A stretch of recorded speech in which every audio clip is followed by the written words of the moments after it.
नमस्कार दोस्तों, स्वागत करता हूं आप सबको फिर से एक संघर्ष भरी कहानी में। हर एक इंसान को संघर्ष के बारे में मालूम होना चाहिए।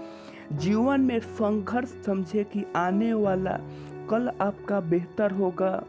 किसी भी मनुष्य के जीवन में ऐसा कभी नहीं होता कि वह बिना किसी संघर्ष के किसी वस्तु या किसी मंजिल को पा ले, क्योंकि जब तक मनुष्य अपने किसी विशेष सपना या मंजिल को पाना चाहता हो तो उसे अक्सर किसी न किसी तरह की मुसीबत का सामना करना ही होता है।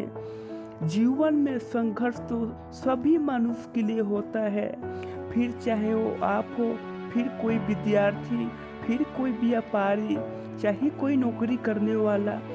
संघर्ष से जूझ कर ही तो आप एक सफलता के ऊंचाई को छू पाते हैं। इसको लिए हमें कभी भी अपने जीवन में आने वाले किसी भी चुनौती के लिए तैयार रहना चाहिए। अगर आपके जीवन में संघर्ष है तो यह हमेशा मानकर आगे बढ़ते रहें कि इसके बाद जो आने वाला पल होगा वह बीते गए समय से बेहतर होगा। एक बार जीवन में असफल हुआ एक व्यापारी जंगल में भगवान को याद कर रो रहा था।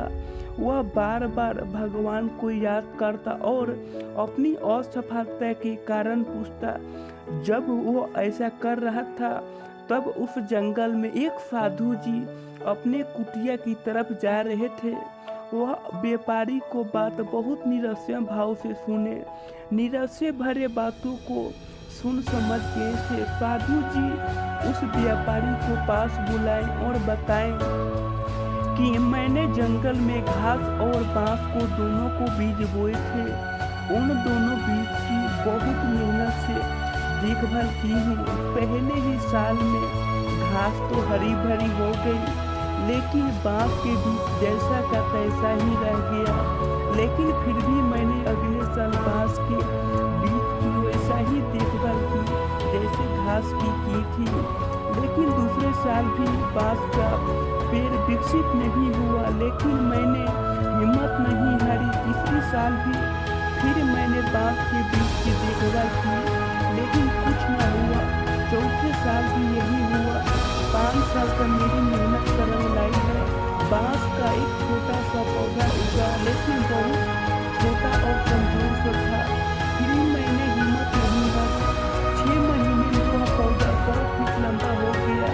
मैंने बांस को जड़ को इतना बड़ा हो करने के लिए 5 साल समय लगाया। इन 5 सालों में इसकी जड़ इतनी मजबूत हो गई कि 100 फीट ऊंचे बांस को भी संभाल सके। जीवन में संघर्ष तो जीवन में आते हैं, लेकिन इनमें से हार कभी नहीं मानना चाहिए।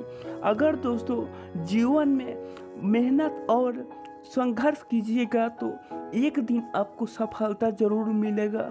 अगर मेहनत आपको ईमानदारी से करेंगे तो। धन्यवाद। जय हिंद, जय भारत।